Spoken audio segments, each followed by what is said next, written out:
I think from the time you're a kid, you're indoctrinated into these sets of events held every 4 years, defined by a city's name, peculiar enough that they're not sports that we follow for the remainder of the year, and special enough that they're the highlight of an athlete's career.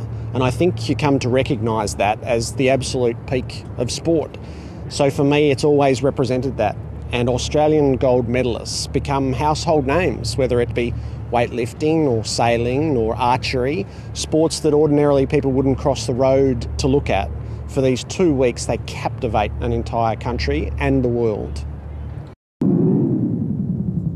The Olympics for me, the pure competition of two competitors who are at the same level deciding things, if not once and for all, then at least for the next 4 years. And in the pool, the Americans have the two best swimmers on the planet. Michael Phelps, who's the commanding force of the sport, and Ryan Lochte, who's ready to challenge for his mantle. They haven't declared their programs yet, but whichever events they meet in, I suspect will be the peak races virtually in any sport across the games. So it's Phelps and Lochte for me. London will be the perfect blend of an ancient city that we all understand and recognise, with new venues that I think we'll marvel over, and then the iconic places like Wimbledon and Wembley being rolled in. I think it'll be one of the great cities to hold an Olympics, and I think we'll all feel like we were privileged to be there. Australia's swimming team's really interesting. They're halfway through generational change, I think. I don't think that's going to play that well for them because their medal haul traditionally underpins Australia's performance. On world times out of 2011, they were favoured to only win 2 gold medals, which would be a serious step down. And I think what we saw at the Olympic trials was good racing, but not necessarily gold medal prospects.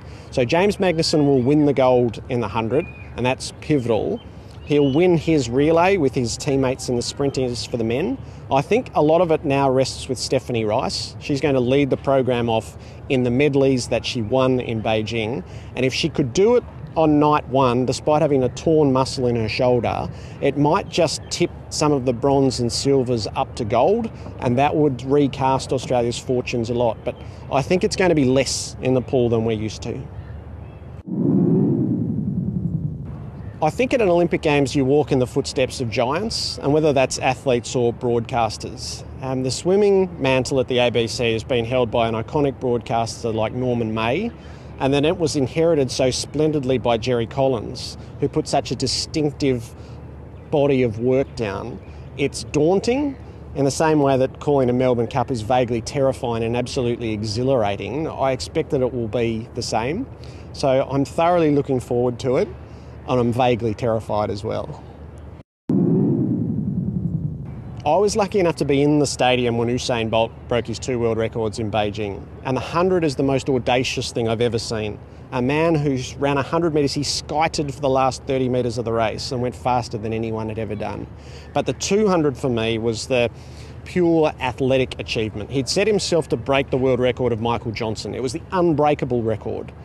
And he burnt his rivals off in the first 100, and then he turned into the straight and he stared at the clock in the infield and at the scoreboard to check his form, and then he ran all the way sizzling to the line and he lunged at it despite being 15 metres clear of his rivals, and he broke that world record. It was the most spine-tingling moment. So Usain Bolt for me.